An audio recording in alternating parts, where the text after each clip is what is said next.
Hi. Well, today's project is fixing up this bed back here.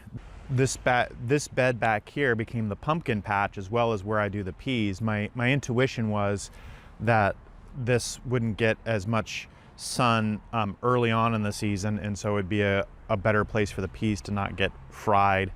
As a practical matter, which is good for the rest of the plants that I want to put here, the sun, which, you know, this time of year kind of starts over there and kind of rolls that way, it kind of moves this direction during the season. And so by the time we get to kind of mid-spring or so, the sun is coming across here, and this is getting a good amount of sun. And really the other thing I was thinking about was, well, was it possible to forestall the pea vines from wilting? Because that's a typical thing that they'll do, is they'll produce in early spring, or well, actually late spring, mid to late spring, and then they'll, like, and I'm thinking like May into June is when they'll produce, and then by July the vines are all just wilted up, which is from watching other people's videos and reading and things like that. That's typical for pea vines. But the thought I had was, well, maybe I could avoid that by them not being as directly in the sun. But anyway, moral to the story is, same thing happened last year with the peas being here as before. But I really liked the peas being here, so I think this is a great place for the peas. It's the perfect size. I like to grow a lot of peas, and this is a good having a trellis here, back here, and here is a good place to do it. So that's what we're going to do. Today I'm going to pull these footstones off and remulch the bed. This entire bed was made of my own mulch to begin with, so I'm going to put some new mulch from where I get it delivered, garden waste mulch, just for kind of a top dressing here. Kind of weed this, reestablish my gutter. You may have seen my other videos where I talk about the gutter. Reestablish my gutter here between the grass and this.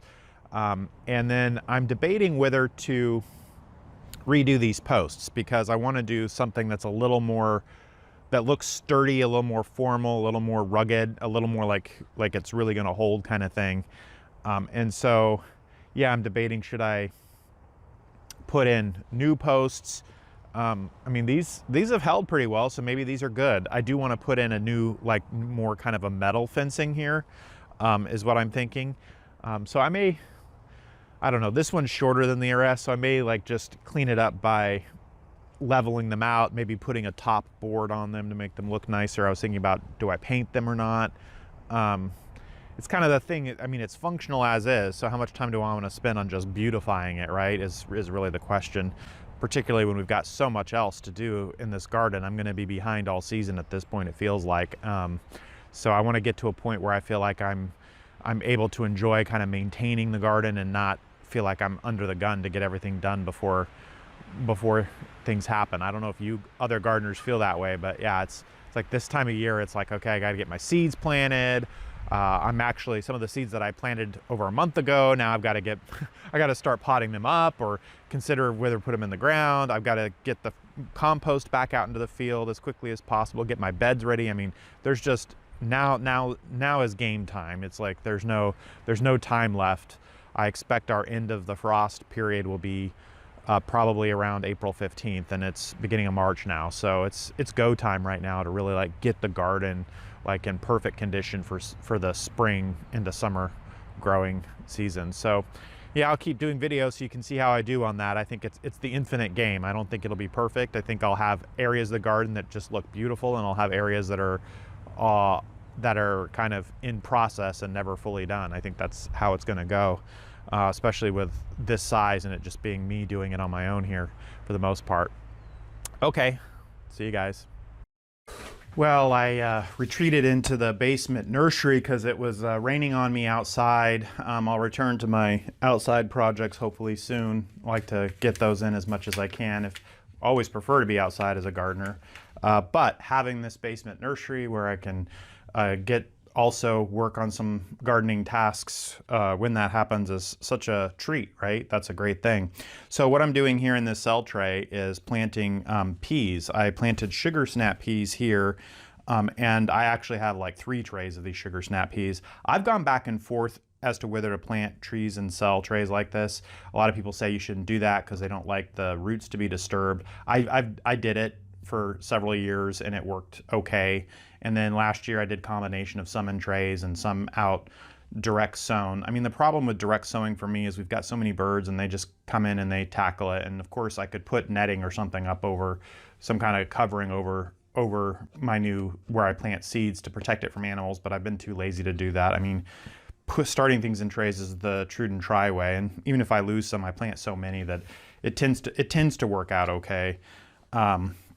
The peas will sprout pretty quickly. You know, they say on the pea seed packet to aid germination, like soak them in water and a paper towel. Well, I soak them in potting soil and water, and that seems to work about the same. I also have some cherry bell radishes planted in here. That is a methodology. You know, again, a lot of people would say, well, a root crop, you shouldn't start in a cell tray like this.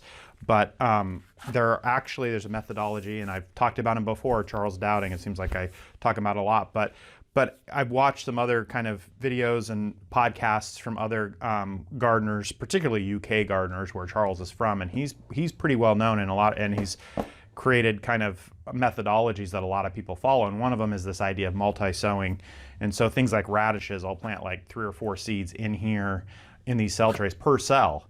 And the idea is that they can actually grow, and when you put them out into the field, I don't separate them or anything. They grow like that, and then you can kind of separate them out as you pull them out.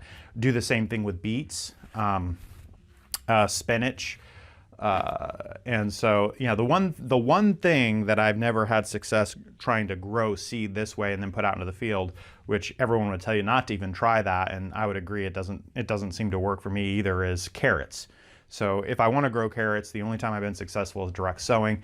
But even then, like direct sowing, and I've tried covering, my germination rates are always rough. And that's, carrots are tough on germination. I think the people who grow lots of great carrots, I envy their skills, I would say. So here's the super sugar snap peas that I'm growing. I love this variety, and it grows great. This is from Botanical Interest, but I think the same variety can be had from other seed stores, seed shops. Yeah, and I get the big bag because I like to grow a lot of these. And then the cherry bell radishes, I lost my, they're also from Botanical Interests. I lost my packet here for that, so I can't show you that one right off the cuff here. But in any case, one of the other interesting points here is I don't actually like eating radishes all that much. I had a friend who was cooking for us a year ago, and she did a great job of introducing me to the idea of like sauteing the radishes and roasting them, and then I really did like them. But just like my dad used to eat like radishes like raw, put some salt on it, eat it raw. I've never liked that all that much. So growing a lot of radish is kind of it's an interesting thing to do for me, but it's not something that I'd eat very much. And that brings me to another topic, which a lot of times people ask, Ty, you planting all these vegetables, and it's just me and my wife. We don't have kids, and we give stuff away to family and friends and things like that. But we grow all these vegetables, and the question's always, well, how could you possibly eat all this? And of course we don't. And I'd say our production's not as much as you might think it is, because I'm still kind of a beginner in terms of it. So I grow a lot, but then the amount that it actually yields is my efficiency of yield is not very good, I'm sure, on a comparative basis. But we've got a great, in the Portland metro area in our neighborhood, we've got a great not-for-profit called the Neighborhood House, and they have a food pantry, and I'm sure a lot of you have food pantries nearby, and I think that's such a great thing to do. I mean, I'm like a drop of sand in what they get and what they do. Like, it's not like that they wouldn't miss me, let me say that, probably, but it feels good that I'm growing for fun, and I like to grow big, and I'm growing a lot for fun. And then once a week, I tried once a week during the summer last year to take a big load down to the Neighborhood House and give it away. And so I'd wash it up and clean it like if I were a market gardener, and then have all this stuff, and then I can take it down. And like I said, it's I have my doubts that it has a huge impact on the mission, on their service mission, but it's it's something, and makes me feel not as wasteful and gives me purpose to what I'm doing with that, because I'm not actually a market gardener, and I've got a day job, and I don't foresee giving that up to make money doing this kind of thing. And so, yeah, I think it's fun to play. It's fun to play as a market gardener, and then have a place to a place to distribute that produce to the community, and people that might appreciate it and need it. So watering. So it turns out that this basement nursery is quite dry, and so keeping the plants, I've got to make sure that I keep these seedlings watered, and I think I've even lost some seedlings and ruined some of my germination by not keeping it watered enough. I mean, it's really dry, and and it's good. I mean, this is a house, right? So, I'm glad that it's not humid and a lot of moisture down here, because that could create mold problems for the house kind of thing. But then when it comes to having a seedling nursery, having a super dry, where the soil's always drying out quite a bit, can be an issue. This is some flowers called portulaca. I don't know. I don't know that I've grown them before, but yeah, that's just an example of a seedling tray that was watered 2 days ago and is already starting to dry out. So that's one of the things I'm doing while I'm down here, is watering all the seedling trays, which, given the volume that I have down here now, that's become quite a task in and of itself. So I'll be getting on with that.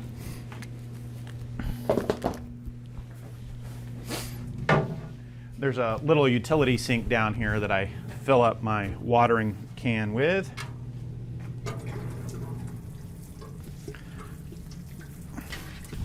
Let's give it a drink.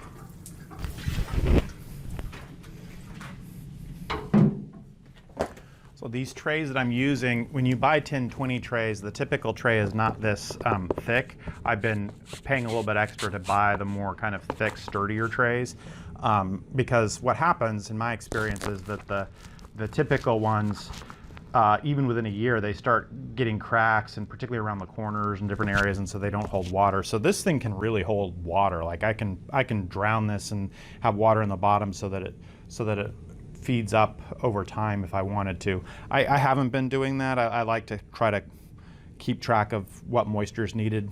So I'm not intending to try to create reservoirs that make it so I don't have to water as often. I'm not trying to be that efficient right now. I'm actually interested in how often do I have to water, depending on how much I sprinkle on the top every other day or whatever. So that's what I'm up to with that.